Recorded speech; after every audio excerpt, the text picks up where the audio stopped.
Olá pessoal, bom dia. Vamos iniciar o nosso estudo então nessa manhã. Um grande abraço a todos.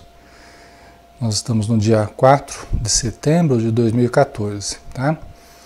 8h10 da manhã, um pouquinho atrasados aí, mas vamos iniciar, né? Vamos então convidar a todos para fecharmos os nossos olhos, elevarmos o nosso pensamento ao nosso querido Mestre Jesus e podemos então dar início ao nosso estudo desta manhã.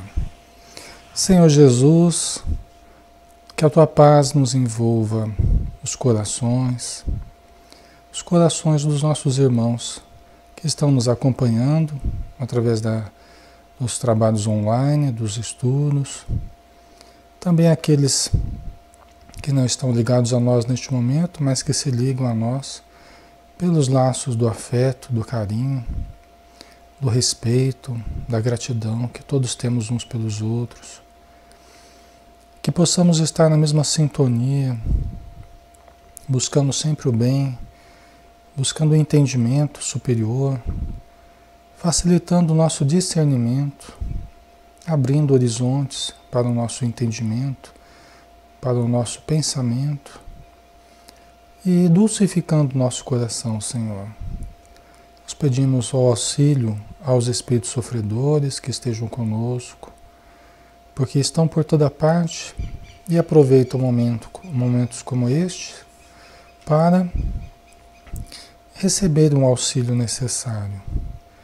Que todos possamos permanecer com muita paz, muita luz e todos contribuirmos para a formação deste todo de luz em que nós nos encontramos neste momento e podemos retirar posteriormente a melhor parte de tudo o que temos investido, porque aí nós teremos um dia positivo, um dia alegre, um dia de trabalho, de equilíbrio, de pensamentos no bem, de busca otimista em cada comportamento, em cada atitude, em cada pensamento.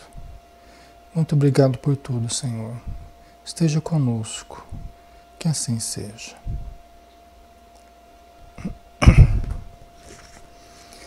Ok, pessoal. Bom dia, Maria. Bom dia, Queca. Bom dia, Márcia. Bom dia, Fernando, a Tânia, Rosarinho, Adriana. Bom dia a todos que estiverem conosco, tá?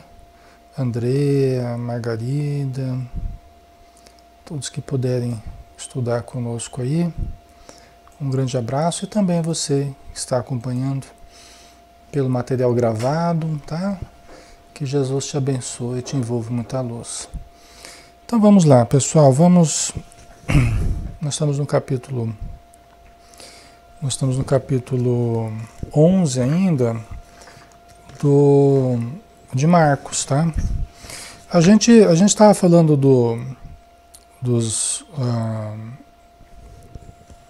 a gente estava falando da figueira estéril e como ela está dividida em duas partes aqui, nós pegamos as duas juntas e depois a gente acabou dando sequência e falando da autoridade de Jesus, mas ficou um trecho aqui, desculpa, ficou um trecho aqui que a gente não tinha conversado ainda, né? Que a gente ainda não tinha feito, que é a expulsão dos vendilhões do templo, tá? Os vendilhões do templo, né? Que ficou faltando aqui pra gente conversar, tá? Um abraço também pessoal do Pautalk, tá? Então vamos lá, que é do capítulo 11, né? Versículos 15 a 19, que a gente não fez a análise ainda aqui. E como a gente não deixa passar nada, não dá, né? Cada coisa aqui tem a sua importância. Nós temos que aproveitar todos os ensinamentos aqui. Então, dirigem-se a Jerusalém, entrando no templo, começou a expulsar os que vendiam e os que compravam no templo, e derribou as mesas dos cambistas e as cadeiras dos vendedores de pombas. e não permitia que ninguém transportasse utensílio através do templo.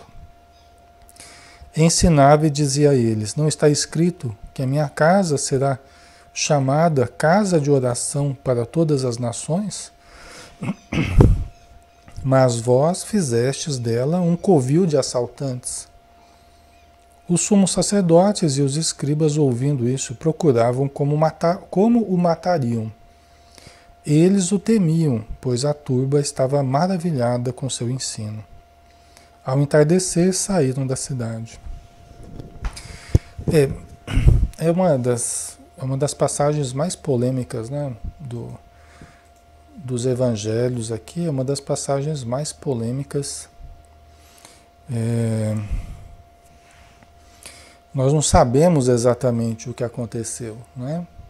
A gente pode levantar hipóteses aqui, mas a gente não sabe exatamente o que aconteceu, né? Alguns, como assim no evangelho aqui, falam que Jesus teria mesmo, né, a mesmo adotado essa atitude enérgica, né? E até usam esse exemplo. Esse que é o problema, né? As pessoas acabam usando esse exemplo para justificar uma atitude agressiva, não é? Uma atitude bastante enérgica na nossa vida de relação. Isso que é o problema, né? Nas interpretações, dependendo como a gente entende isso aqui, às vezes a gente acaba querendo transpor isso para o nosso dia a dia e nem sempre da forma mais correta, né? Você pega uma passagem como essa, que fala, oh, Jesus saiu derrubando as mesas e, né, gerando prejuízo para as pessoas ali, né, interferindo no comércio deles ali. A gente não sabe se isso realmente ocorreu dessa forma, né? Mas, às vezes as pessoas pegam isso para justificar, e usar da agressividade quando eu acho que eu estou certo e os outros estão errados. Não, porque até Jesus, ele foi enérgico, ele derrubou as mesas e brigou com o pessoal.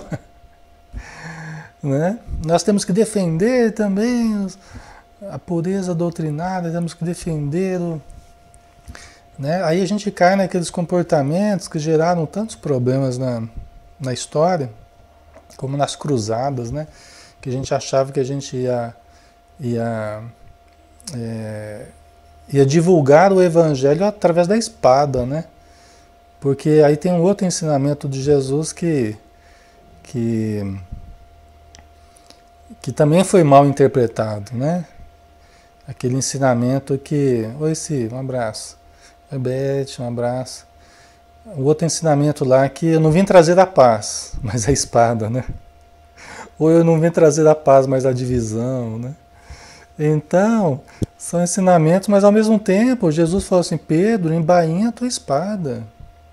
Porque quem pela espada fere, pela espada será ferido. Então Jesus não era de gerar prejuízo para as pessoas, não era de ser agressivo com as pessoas, né? Alguns eu já vi interpretação assim, não, porque Jesus, tem até em livro isso aí, né? Não lembro de quem, mas eu já vi essa interpretação, né? Que Jesus com a sua irradiação, né? Ele espantou as pessoas e as pessoas saíram atrapalhadas, derrubando mesas, saíram com medo, né? Eu não sei se foi assim, né? Eu não sei se foi assim, né? É difícil, né? São hipóteses, né? A gente pode ser profundo estudioso dos evangelhos aí, né? Mas a gente não estava lá, a gente não sabia, né? A gente não sabe o que aconteceu, né? A Márcia, né? Não condiz com as atitudes dele, né? Por outro lado, a gente acha que Jesus é bonzinho, né? Bonzinho. A gente acha que os espíritos superiores são bonzinhos. E a gente confunde aí, às vezes, bondade com excessiva tolerância, excessiva complacência, né? Então, isso também nos atrapalha a nossa avaliação, né? A gente acha que bonzinho é só passividade, é pusilanimidade, né? Pusilanimidade é aquela covardia moral que a gente não enfrenta quando a gente tem que enfrentar. A gente não se posiciona quando a gente tem que se posicionar. Isso também né? A pusilanimidade, os espíritos não são pusilânimes, né? Os espíritos de luz são firmes, né? E são enérgicos mesmo, né?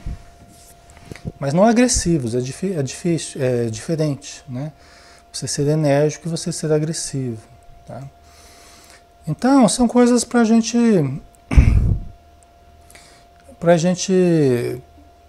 pensar, para a gente analisar, né? O Wagner colocou por isso, Alexandre, aquele capítulo do Evangelho segundo o Espiritismo, estranha moral, né? Exatamente, né? O Evangelho segundo o Espiritismo que nos ajuda a discernir, né? A respeito desses temas aí, né? Os Espíritos vêm nos trazer a sua opinião, né? Vêm nos trazer o seu modo de enxergar essas passagens. O próprio Allan Kardec, né? Coloca as suas conclusões, né? Então, aqui o importante é que eu acho assim, pessoal, se ele derrubou mesmo, se não derrubou, tá? Então nós não sabemos ao certo. Mas o que fica claro, o que ficou marcado na minha visão é o seguinte. A gente vê uma energia maior nessa passagem. A gente vê alguma coisa que marcou mais, de uma forma mais enérgica. Se foi exatamente isso que aconteceu ou não, a gente não sabe. Mas que essa situação ela ficou marcada para nós de uma forma mais enérgica, chamando a atenção para a questão do comércio em torno das coisas espirituais, isso ficou, né? Isso ficou, com certeza. Tá? Então, eu creio que é mais isso que nós temos que entender, né? Olha, Jesus deixou de uma forma enérgica o seu posicionamento, o seu pensamento, né? Que é o cuidado com as coisas santas, vamos dizer assim. O cuidado que nós temos ao tratar das coisas espirituais, da nossa relação com Deus, totalmente separadas, né, de quaisquer propósitos, de ambições, de utilitarismo, de comércio, né, de nós tratarmos dessas coisas com a veneração, com a pureza de intenções que nós precisamos ter, né? Porque ali os fariseus, no templo de Salomão, né? Os fariseus, eles aproveitavam aquelas regras todas que foram criadas, né? Dos rituais que eles utilizavam no templo, onde haviam matança de animais, matança de pombos, de cabritos, né? De ovelhas, e tinha lá as regras, né? Se você cometeu lá um certo deslize, você tem que você tem que reparar isso aí matando tantos animais, é o sacrifício, né? Os sacrifícios que eram preciso fazer no templo, né? De acordo com as regras estabelecidas, né, no Antigo Testamento. Então, pessoal, era um sistema todo, era uma máquina toda ali, muito bem engendrada para lucrar em cima dos fiéis, para lucrar em cima do povo sofrido, né, que já pagava tantos impostos para Roma e tal, e também tinha que pagar esses impostos aí para o próprio templo. Então tinham aqueles que viviam escribas, fariseus, né, e aqueles todos maiorais do templo, que lucravam muito. Por quê? Porque eles recebiam parte do que os vendedores ali no próprio templo, eles vendiam os animais que seriam abatidos no templo, né? Então era todo um comércio que se estabelecia, as vantagens que os chefes do templo ali obtinham, que era uma coisa totalmente imoral, né?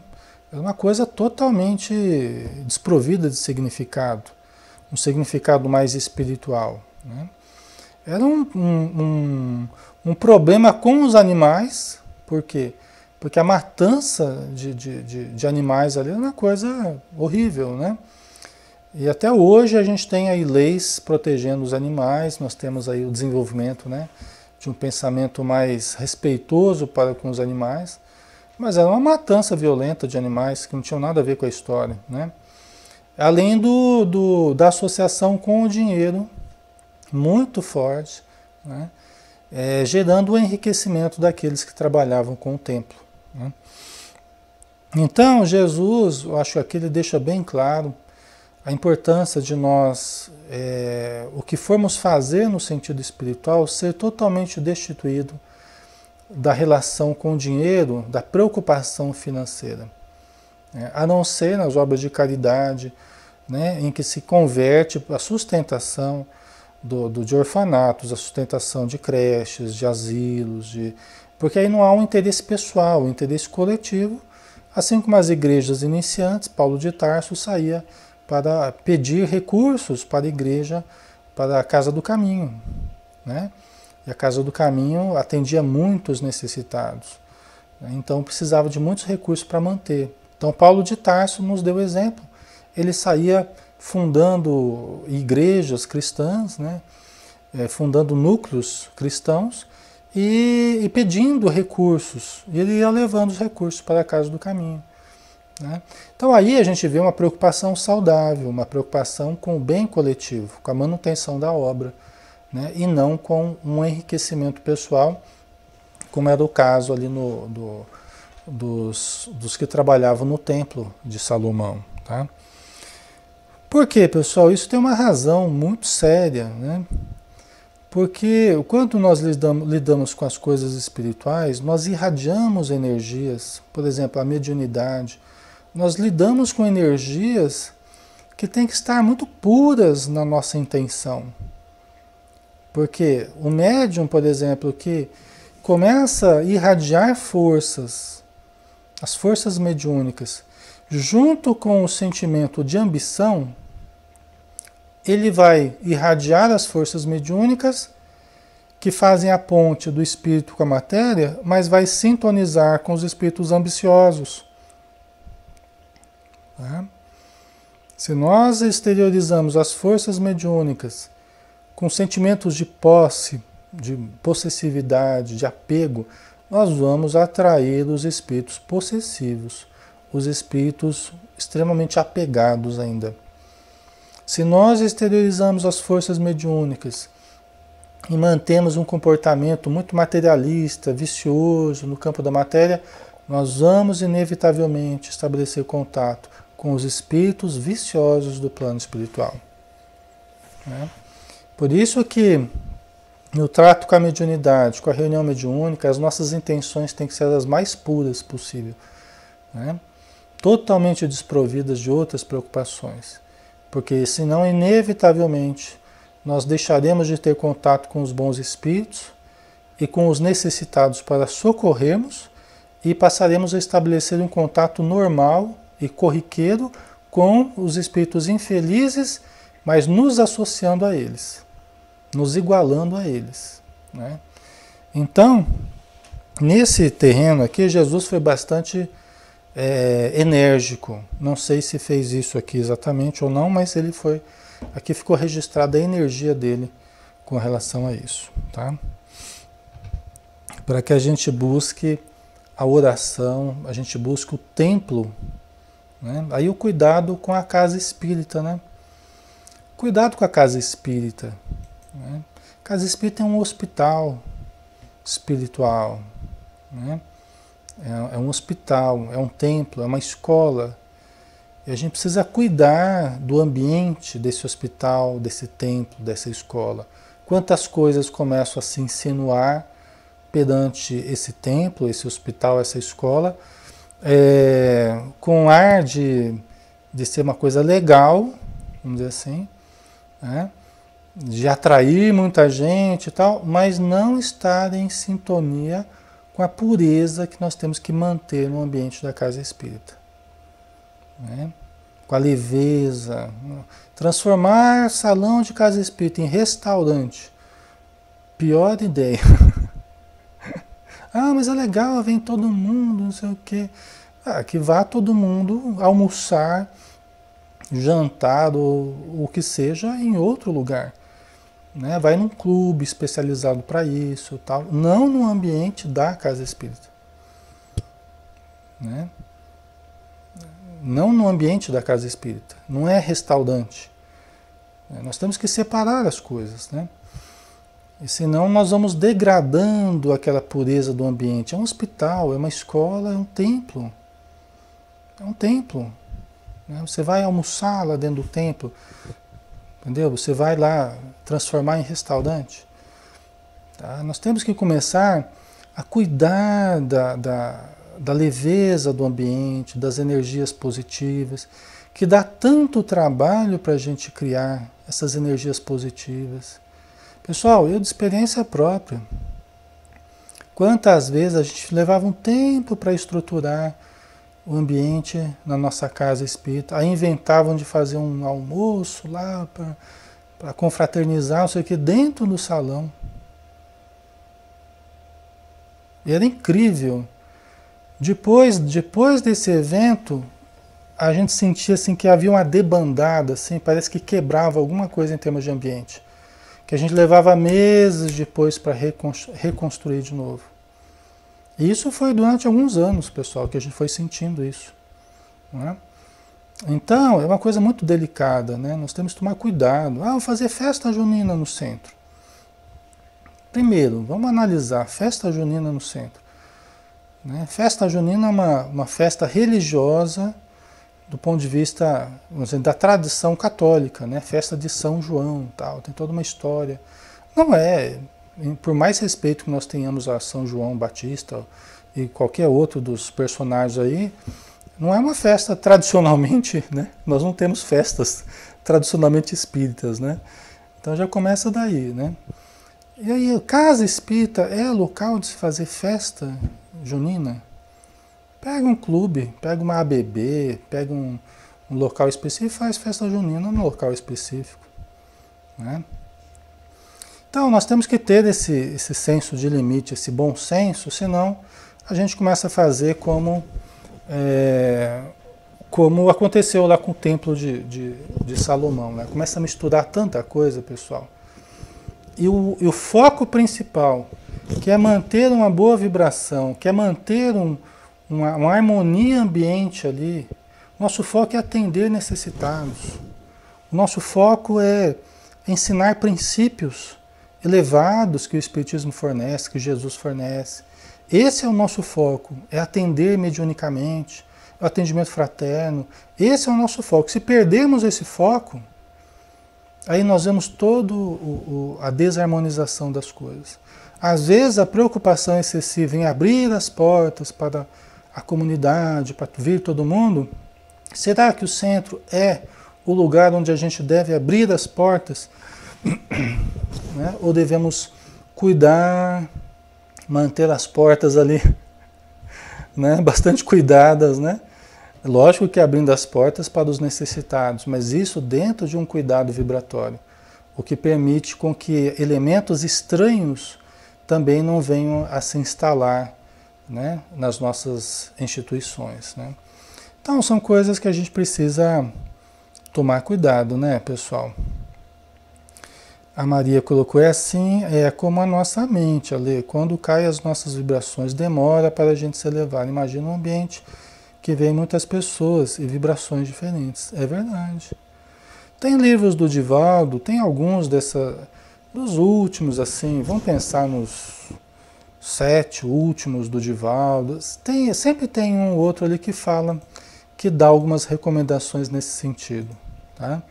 A questão talvez não vá me lembrar agora exatamente, mas eu tenho visto alguns livros do Divaldo assim, que os espíritos eles vêm justamente em equipe para tentar restabelecer a harmonia em ambientes de casas espíritas que estão se desviando.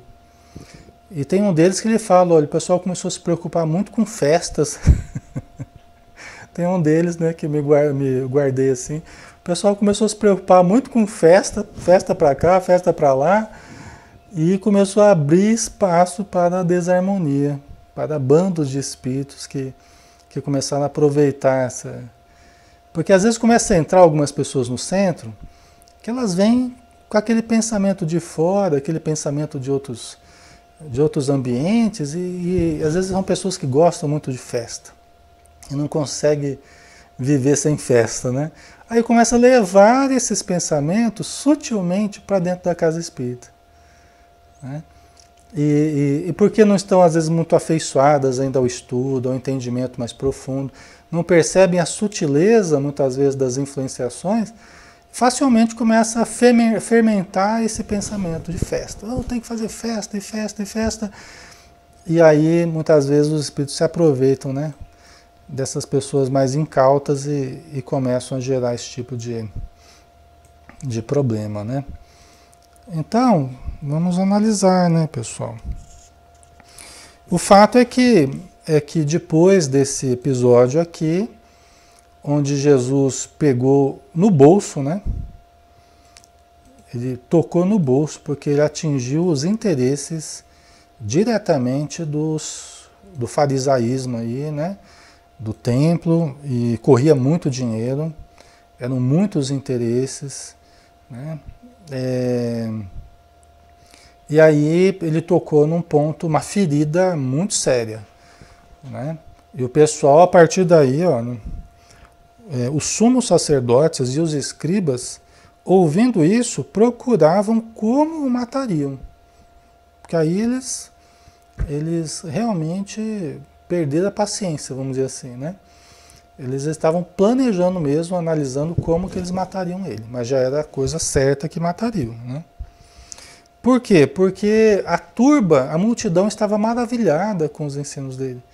Quer dizer que esse fato aqui dele ir contra a matança dos animais, o vender, o comércio que se estabeleceu em torno das coisas espirituais, a multidão estava gostando disso.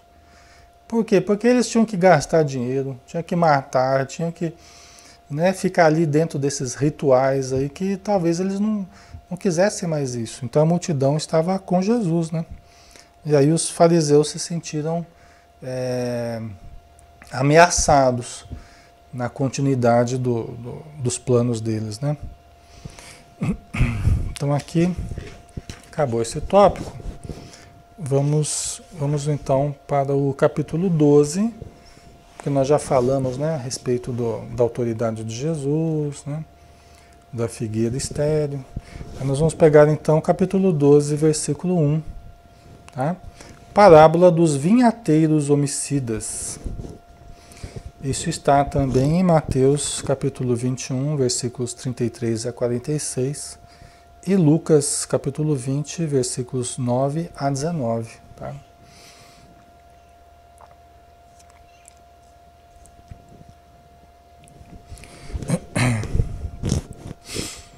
E começou a falar-lhes em parábolas. Um homem plantou uma vinha, circundou-a com uma cerca, cavou nela um lagar, construiu uma torre, arrendou-a a agricultores e ausentou-se do seu país.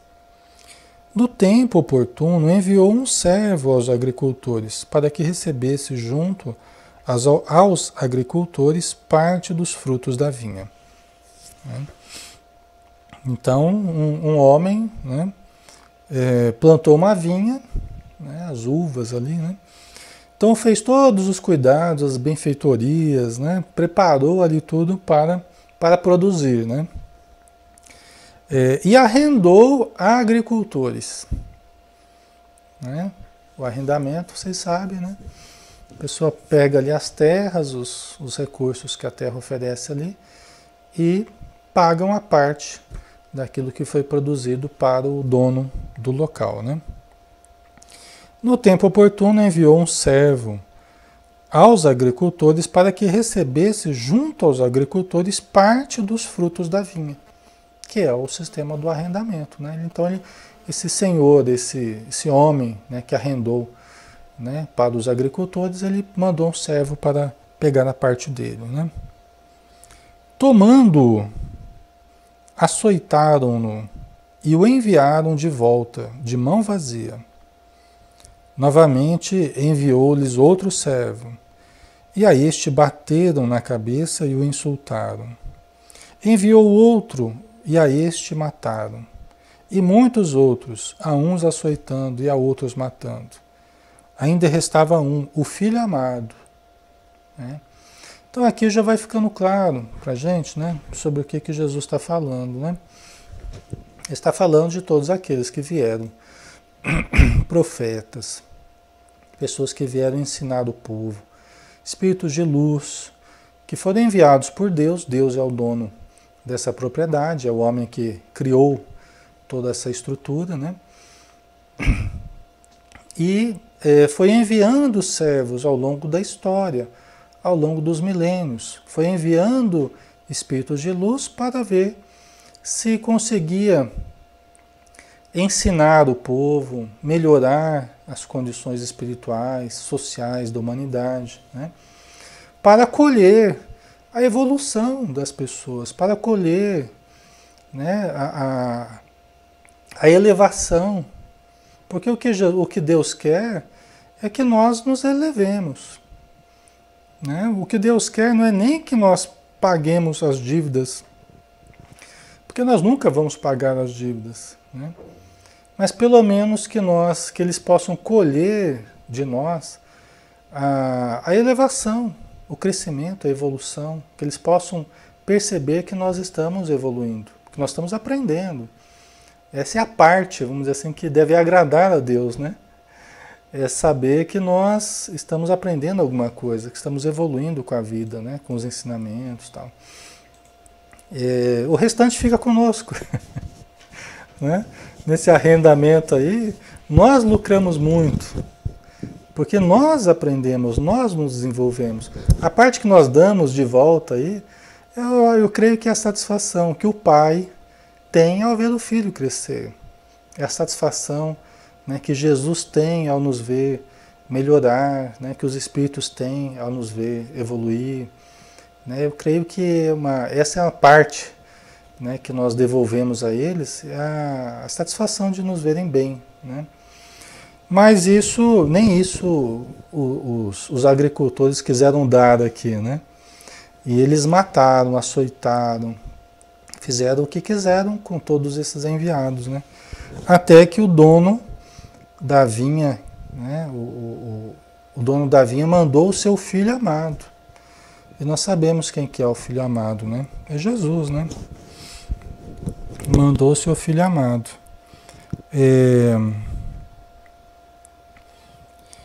Enviou-o para eles, por último, dizendo: respeitarão a meu filho. Né? Respeitarão a meu filho. Mas aqueles agricultores disseram entre si: este é o herdeiro. Vamos, matemo-lo, e a herança será nossa. Né? E a herança será nossa. Então, o planeta Terra, né? Esse é o dono da Terra aqui, esse é o filho do dono. Né? Instintivamente, as pessoas percebiam a grandiosidade de Jesus. Elas sentiam intuitivamente a superioridade de Jesus, a autoridade de Jesus. Falaram: isso aí é o Filho do Homem. Isso aí é o que está cuidando do planeta. Então, como o nosso interesse é que nos apropriarmos do planeta, vamos matar ele e vamos ficar com a herança. E vamos dominar o planeta. Foi isso que as trevas pensaram, com certeza. Né? As trevas planejaram tudo e tinham por interesse dominar o planeta. Né? Agora o filho do dono está aqui, nós vamos pegar ele e nós vamos dominar o planeta, a herança. Né? Só que bem-aventurados os mansos e pacíficos, porque estes herdarão a terra. Né? Então eles esqueceram desse detalhe. Né? Aliás, Jesus veio para falar isso. Né? Bem-aventurados os mansos e pacíficos, porque herdarão a terra. Né? Por muito tempo o reino dos céus foi tomado pela violência, disse Jesus. Né? Na nossa suposição, né? Na nossa suposição, a gente supunha conquistar o reino dos céus pela violência. Então a religião associada à política, associada à guerra, associada à dominação, nós vamos conquistar, né? vamos dominar, a nossa religião vai se sobrepor aos outros, tá? A gente achava que era a violência que ia resolver, né?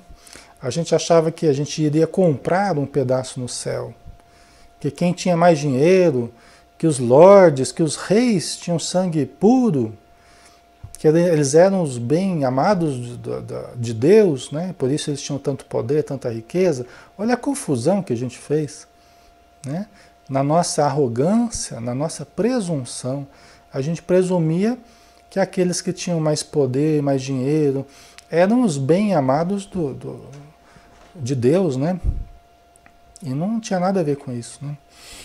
Mas eram simples, eram os puros, eram os amorosos, os caridosos, os humildes. Esses sempre foram os bem amados de Deus, né? De Jesus, né?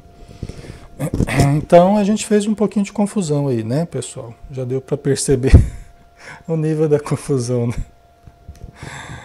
Então, vamos matar o filho do dono e vamos nos apropriar do planeta, né? Uma ideia que foi certamente engendrada no plano inferior, lá no umbral, lá nas trevas, e encontrou ressonância na matéria, encontrou ressonância aqui em grupos, né, interessados também na dominação, no poder efêmero, né? Então, mas aqueles agricultores disseram entre si: este é o herdeiro, vamos, matemo-lo e a herança será nossa. Tomando-o, mataram-no e o lançaram fora da vinha. Que portanto fará o senhor da vinha? Virá, fará perecer os agricultores e dará a vinha a outros. Então aqui uma coisa interessante, pessoal, é que Jesus, ele, olha só o contexto. Ele tinha acabado aí de chegar em Jerusalém, teve o domingo de Ramos. Ele já estava falando para os discípulos dele: olha, vão me pegar, vão me matar, vão me humilhar, tal, não sei o quê. Mas depois do terceiro dia eu vou ressurgir, tá? Vocês se preparem, tá? Então ele estava já prevendo isso junto aos seus discípulos. Ele já estava falando sobre isso, né? E agora ele estava ali no templo, estava ali em Jerusalém, estava falando abertamente às pessoas, né? E contando essa história, e contando essa parábola para as pessoas, para a multidão, já falando do que aconteceria com ele, já interpretando toda essa situação. Porque veja bem, ele nem tinha morrido ainda, estava aqui falando, explicando, mas já prevendo, falou: olha, vão pegar o filho do dono, vão matá-lo, né, para tentar se apoderar, né, da herança, né? Então eles têm uma parábola profética aqui, né? É uma parábola profética, né? Então, que portanto fará o senhor da vinha, o dono, né? Virá, fará perecer os agricultores e dará a vinha a outros, né? Que é o que acontece, hein? A Ci está dizendo aqui, hein? O incrível é as trevas acharem que teriam sucesso. Pois é, Ci, eu também estava pensando isso, né? Bem colocado aí. É uma ingenuidade, né? O mal, na verdade, ele é de certo modo ingênuo, porque ele presume, ele supõe coisas que ele não tem capacidade, né? Essa é a limitação justamente das pessoas que buscam o mal, que vivem o mal, que pensam no mal. Elas pensam de modo limitado. É uma lógica falha. Não tem sentido. Entendeu? Até porque o mal está contido pelo bem, né? O mal é limitado, né? O bem contém tudo, né? O bem, o Deus, é a expressão de tudo, né? Então o poder total aí é de Deus, né? Então é uma suposição muito errada, é uma presunção nossa quando nós achamos que vamos dominar ou que vamos atrapalhar o bem, né? Nós não temos esse poder, né? A não ser momentaneamente, né? Ah, mas eles mataram Jesus. Eles mataram o corpo de Jesus, não mataram Jesus, né? Jesus continua vivo espiritualmente, mais forte do que nunca, mais radiante do que nunca, mais poderoso do que nunca, né? Então é uma suposição errada, né? Queriam acabar, né? Qualquer pessoa que mata uma a outra, ela acha assim, eu vou matar aquela pessoa porque eu quero me livrar dela. A pessoa não sabe o problema que ela está criando, né? Não sabe o problema que está criando porque ela não vai se livrar da presença física, mas não da presença espiritual, né? Não tem jeito. E aí acaba criando as obsessões, né? As obsessões terríveis ao longo do tempo, né? Tá? Então vamos lá. Então Deus, como acontece com todas as outras coisas, né? Deus retirará as possibilidades dessas pessoas que estão usando mal os recursos que ganharam, que receberam, dará a outros que demonstrem mais boa vontade, né? Ao que tem mais se dará e ao que não tem até o que tem se lhe tirará, né? Então a pessoa que tem boa vontade vai receber mais, né? E a pessoa que não tem boa vontade até o que ela tem vai ser retirado, né?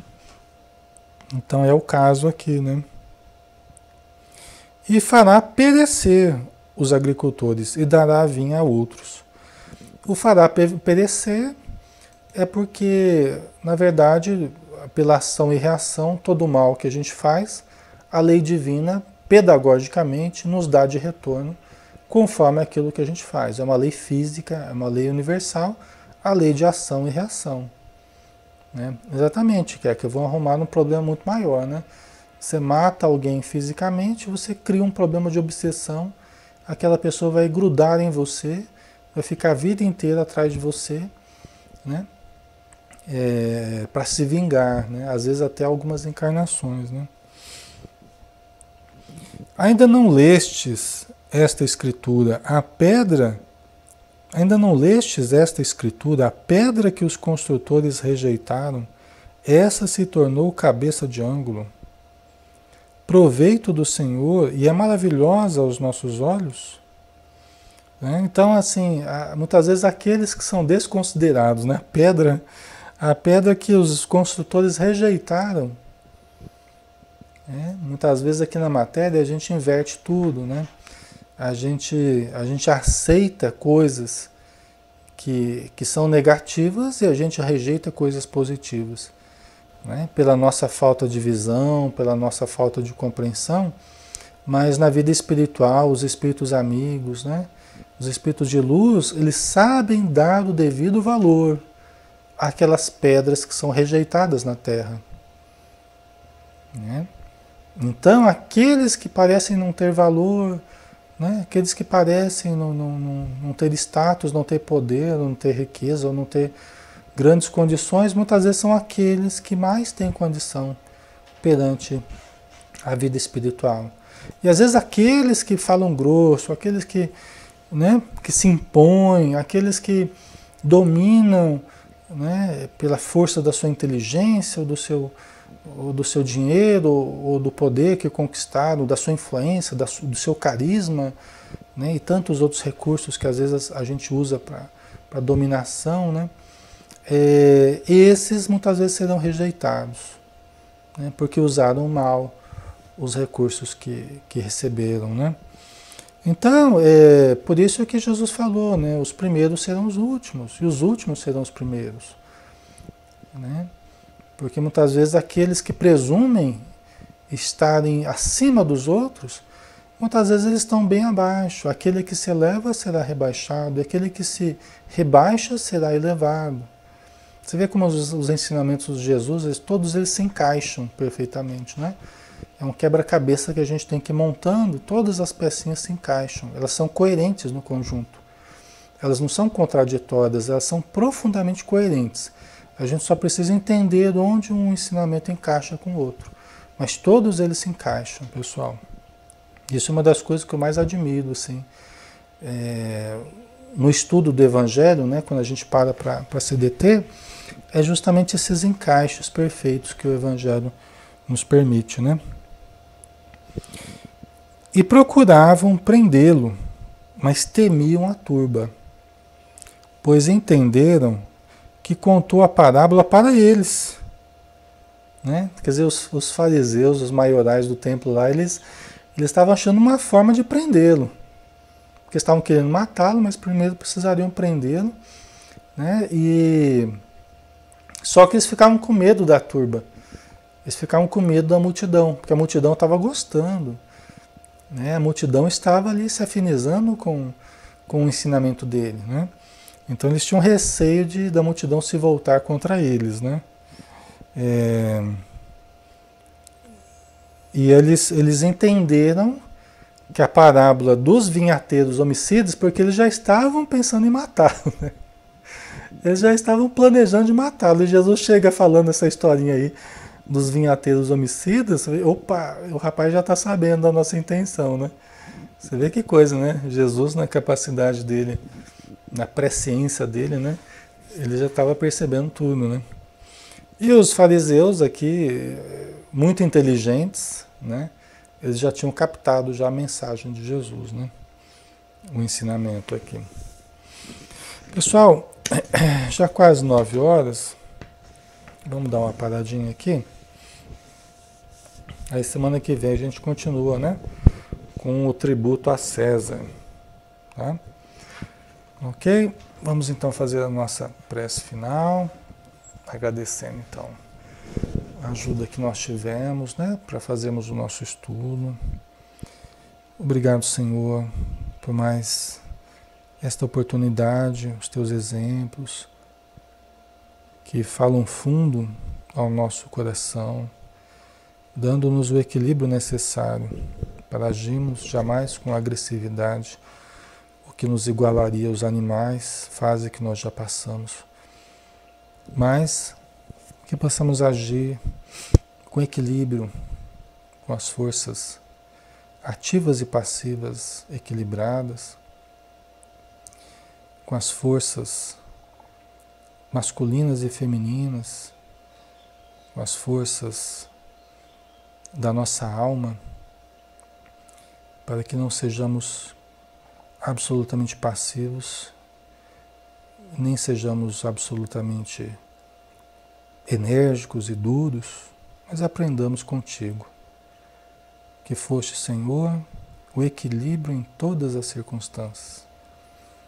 O equilíbrio perfeito dessas duas forças complementares, para que pudéssemos aprender contigo o sim, sim e o não, não.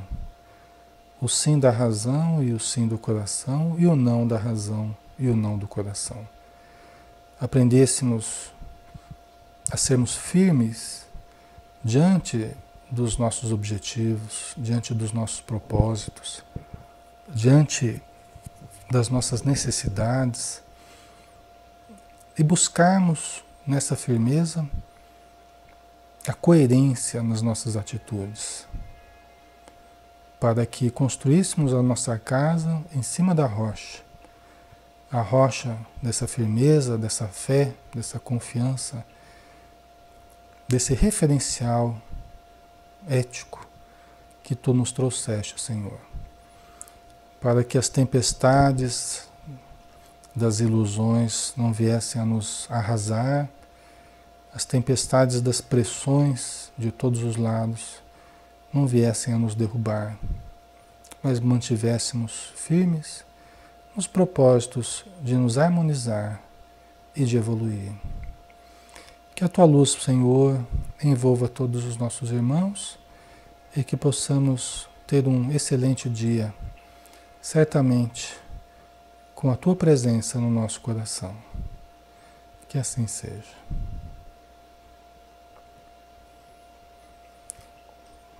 Muito bem, pessoal.